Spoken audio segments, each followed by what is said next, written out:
வணக்கம். இந்த வீடியோல நம்ம பார்க்க போறது, தமிழக முதல்வர் திரு. விஜய் அவர்கள் பதவியேற்ற முதல் நாளிலேயே 200 யூனிட் இலவச மின்சாரம் பெறுவதற்கான கையெழுத்த கொடுத்திருந்தாரு.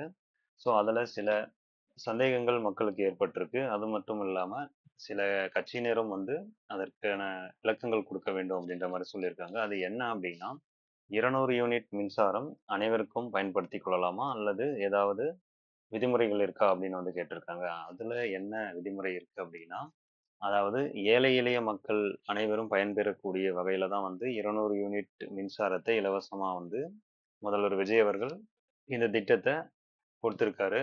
இப்ப இருக்கக்கூடிய நடைமுறை பார்த்தோம் அப்படின்னா, மின்சார கட்டண அளவீடானது 2 மாசத்துக்கு ஒரு முறை பண்ணிட்டு இருக்காங்க. இந்த 2 மாசத்துக்கு ஒரு முறை பண்ணக்கூடிய இந்த அளவீட்டுல 500 யூனிட்டுக்கு குறைவாக மின்சாரம் பயன்படுத்தக்கூடிய குடும்பங்களுக்கு மட்டும் 200 யூனிட் இலவச மின்சாரம் பெற முடியும் அப்படின்னு சொல்லியிருக்காங்க. 500 யூனிட்க்கு மேல பயன்படுத்தக்கூடிய குடும்பங்களுக்கு 200 யூனிட் இலவச மின்சாரம் இல்லை அப்படின்னு சொல்லியிருக்காங்க. இதுல என்னன்னு பார்த்தோம்னா, ஆல்ரெடி முன்னாள் முதல்வர் செல்வி ஜெயலலிதா அவர்கள் அவரோட ஆட்சி காலத்திலேயே 100 யூனிட் மின்சாரம் இலவசமா கொடுத்திருந்தாங்க. அந்த திட்டத்தின்படி அதுக்கு அடுத்து வந்த முன்னாள் முதல்வர் ஸ்டாலின் அவர்களும் அந்த திட்டத்தை நடைமுறைப்படுத்தி இருந்தாரு. அதன்படி பார்த்தோம் அப்படின்னா, தற்போதைய முதல்வர் விஜய் அவர்களும் அந்த 100 யூனிட் இலவச மின்சாரம் அனைவரும் பெற முடியும் அப்படின்னு சொல்லியிருக்காரு. அந்த 100 யூனிட் மின்சாரம் 500 யூனிட்டுக்கு மேல பயன்படுத்தக்கூடிய குடும்பங்களுக்கு அந்த 100 யூனிட் மட்டும் இலவசமா கொடுப்பாங்க. 500 யூனிட்டுக்கு உள்ள பயன்படுத்தக்கூடிய குடும்பங்களுக்கு 200 யூனிட் ஃப்ரீயா கொடுக்கறதா சொல்லியிருக்காங்க.